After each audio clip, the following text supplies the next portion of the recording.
Shalom, meus amados, paz, tudo bem? Hoje nós vamos dar continuidade às nossas aulas. Vamos falar um pouco sobre disciplinas espirituais, né? Nós estamos entrando aí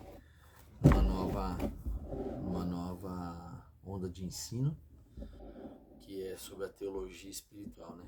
Essa matéria ela não está dentro da teologia, é uma matéria fora a parte, que é a teologia da espiritualidade, né? Da maturidade espiritual, da formação espiritual e também de chaves espirituais para o crescimento. Então nós vamos começar falando um pouquinho dessas matérias importantes na vida de um cristão, né? Que é o desenvolvimento da vida espiritual, do crescimento, do entendimento, tá bom? Vamos falar um pouquinho sobre verbos, né? O que são os verbos, né? O verbo ver, né? O que é o ver? Né? Não é somente um ver físico, é um ver em profundidade, um intuir na visão de Jesus, o mistério de sua pessoa. Ninguém jamais viu a Deus, mas o Deus unigênito que está junto do Pai, o tornou conhecido, que está em 1 João, né? O Evangelho de João, capítulo 1, versículo 18.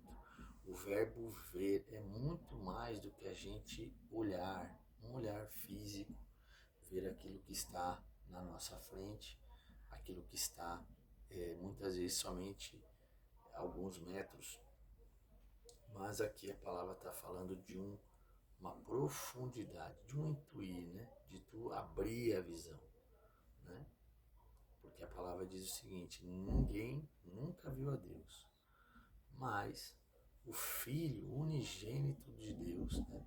Ele está falando de Jesus, o tornou conhecido, né? Quando aquele que me vê, vê ao Pai, aquele que está comigo, está com o Pai. É uma profundidade, uma dimensão ampla, né? Nessa palavra do verbo ver, né?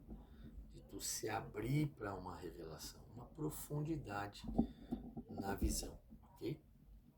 O verbo amar, ele percorre toda a proposta espiritual de João, né? De Joânica, que é a proposta de João. É um amor que parte do Pai. João capítulo 10, versículo 17. Manifesta-se em Jesus que nos ama até o fim. João capítulo 13, versículo 1. No sacrifício da cruz e se irradia nos discípulos. Torna-se o sinal distintivo de sua pertença a Cristo. Né? Está falando de uma manifestação sacrificial. É aquilo que eu sempre digo, que o amor ele não é um sentimento. O amor não é uma explosão como a paixão, né? O amor é algo sacrificial. Aonde se manifesta o amor? No sacrifício. A Bíblia diz que Deus amou o mundo de tal maneira, né? Por isso ele deu seu filho, ele sacrificou. Em primeira instância, Deus nos amou. E o passo do amor é o quê? O sacrifício. Ele entregou, certo? Então o amor, né? O amar é o sacrifício. Se me ama de verdade, então cuida das minhas ovelhas. Olha o que Jesus falou a Pedro. Pedro, você me ama de verdade? Você realmente me deseja, está comigo? E Pedro diz, claro, Senhor, o Senhor sabe que eu te amo. E aí Jesus diz o quê? Então, cuida das minhas ovelhas, sacrifica por mim, né? Então, toda pessoa que diz que ama e não sacrifica, o amor não é verdadeiro, né? Porque a base do amor é o sacrifício, a base do amor é a entrega, é a renúncia. Então, se nós não sacrificamos o nosso amor, não está baseado na verdade, que é Jesus. Jesus nos amou, por isso se entregou, morreu na cruz, né? E o terceiro verbo que é importante a gente entender é o verbo permanecer. É um permanecer, é um recíproco do Cristo e do fiel. Todo aquele que come a minha carne e seu sangue permanece em mim e eu nele. João, né? Capítulo 6, versículo 56. A epifânia do Cristo no fiel torna-se um abrir-se do fiel a ele.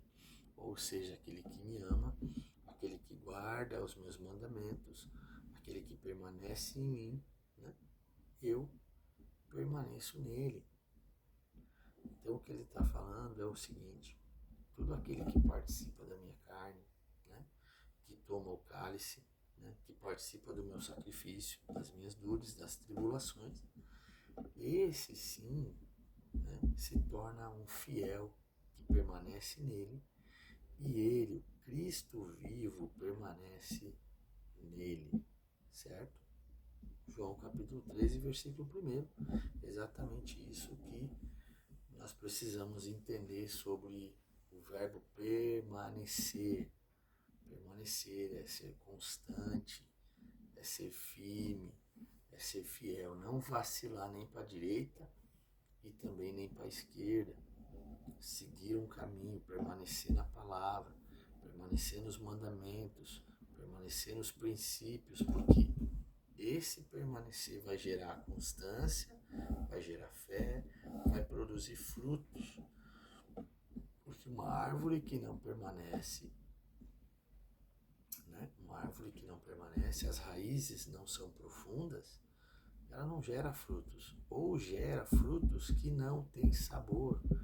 Muitas vezes a gente vê árvores que são prematuras, geram frutos fora de época e os frutos nascem podres. Não dá para aproveitar para nada.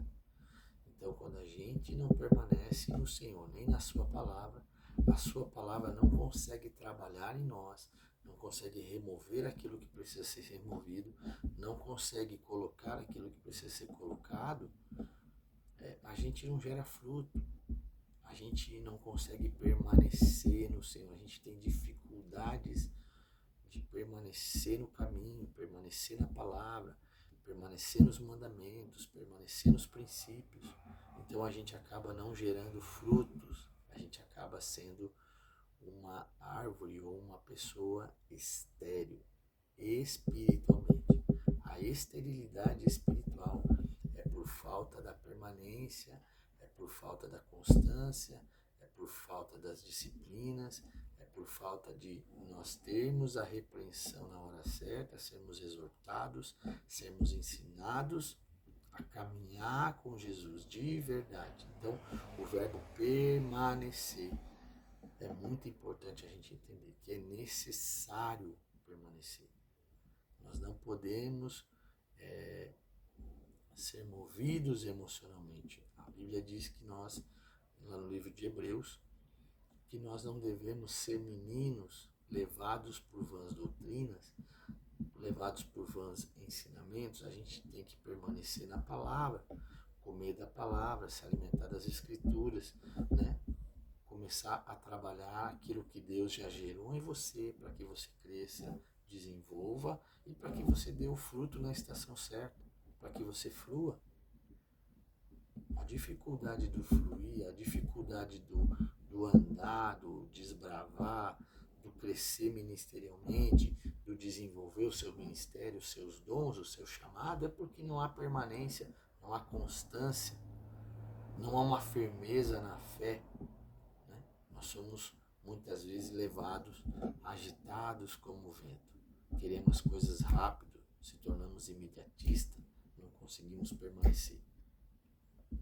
O que Jesus disse aos discípulos quando ele subiu? Permaneça em Jerusalém, até que do alto seja revestido de poder. O que é essa palavra permanecer? É ficar, não se mover, permanecer. Jesus não deu a data quando ia descer o Espírito. Jesus disse permanecer em Jerusalém, até que do alto sejais revestidos de poder, um revestimento de autoridade, um revestimento de unção, vem com a permanência na palavra. Aquilo que o Senhor disse, aquilo que o Senhor determinou, aquilo que a palavra diz, é isso que eu vou permanecer fazendo. Até que do alto venha o quê? Um revestimento de poder que vem de Deus, através do Espírito Santo. Nós vamos falar sobre isso. O Espírito Santo, o batismo do Espírito que nos empodera para fazer grandes coisas. E o batismo do Espírito que nos empodera para andar com Jesus e dar frutos. Viver uma vida de testemunhos. Então a gente precisa entender que permanecer na palavra é importantíssimo. Nós não podemos ser como meninos agitados, atrás de diversão, nós estamos atrás de constância, atrás de frutos. Nós precisamos frutificar para a glória de Deus. Nós não podemos ir atrás daquilo que sacia a nossa alma.